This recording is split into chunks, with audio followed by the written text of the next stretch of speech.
Good morning, trustees, faculty, staff, students, families, alumni, and most importantly, the class of 2026.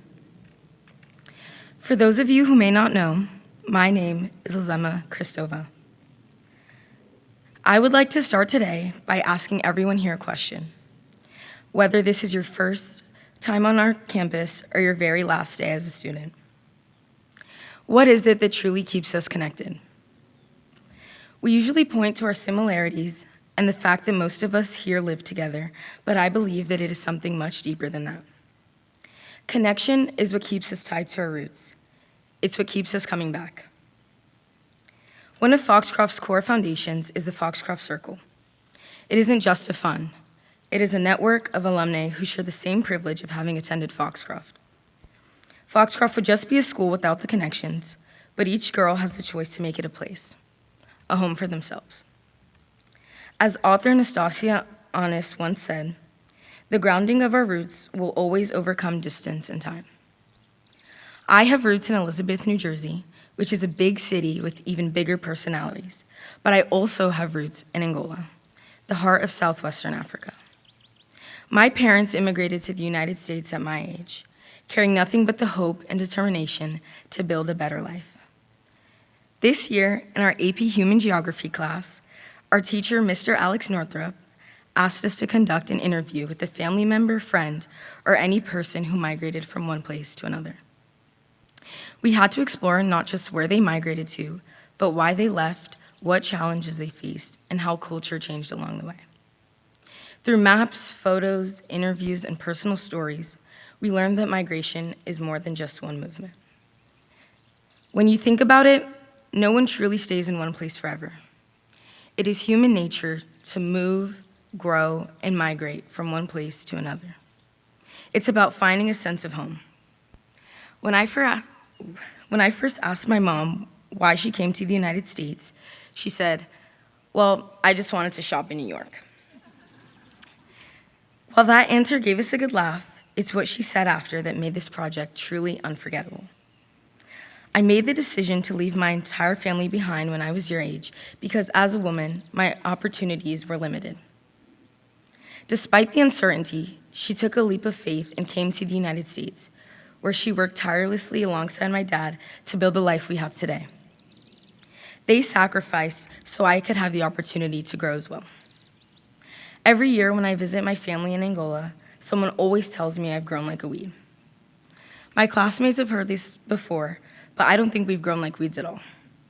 I think we've grown like trees. When reading a 1920 study about forests, I learned about a phenomenon called crown shyness, where the tallest tree branches in forests will grow in a natural equilibrium. They touch just enough to acknowledge one another's presence while still leaving room for each tree to grow individually. It's a beautiful display of respecting space while growing together.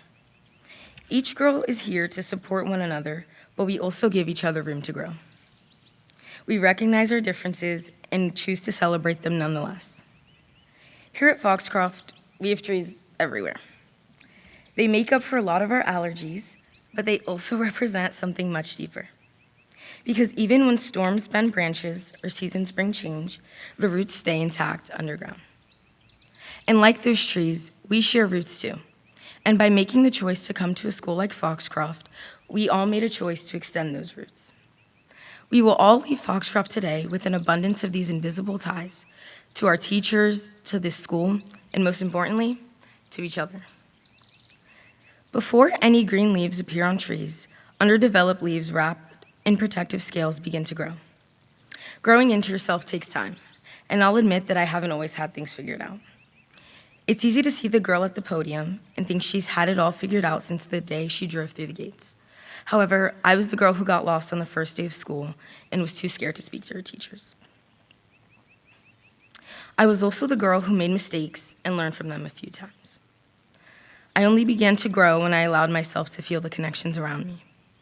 Getting up during morning meetings, signing up for new things, and living in a very loud dorm with even louder girls forced me out of my shell. We are walking proof that Foxcroft girls are many things. But most importantly, we are what we make of the opportunities that Foxcroft has given us. Foxcroft School's 10th head of school, Mrs. McGehee, once said, "For a century, Foxcroft girls have successfully juggled the life of the mind and body with the responsibilities of the soul and graduated prepared to lead an ever-changing world." Foxcroft is more than a school. It's the pride of seeing your name engraved on the walls of Schoolhouse and finally being a part of the same legacy as the women before you. It's the foxhound traditions and whispering on the sleeping porch. It's the school song and Miss Charlotte's garden, but most importantly, it is the friendships. The connections that we've gained here will last us the rest of our lives, because while luck may reward us by chance, the true foundation of our success lies in the connections we build. Our school song says, "Every girl that's here has a memory near and dear." We come in as little girls not knowing if they're foxes or hounds, and we leave knowing that we are ready to navigate the world. We are classmates by chance and friends by choice.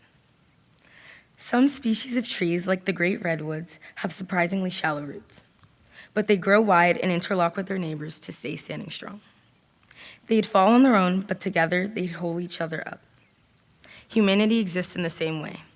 No one exists in a vacuum. Every person here today is a walking collection of interactions. We are the people we've interacted with, and we would be nothing without the places that have shaped us. Our stability isn't just found in our own strength, but in the people we touch. Together, us seniors overcame our freshman class project of making hopeless.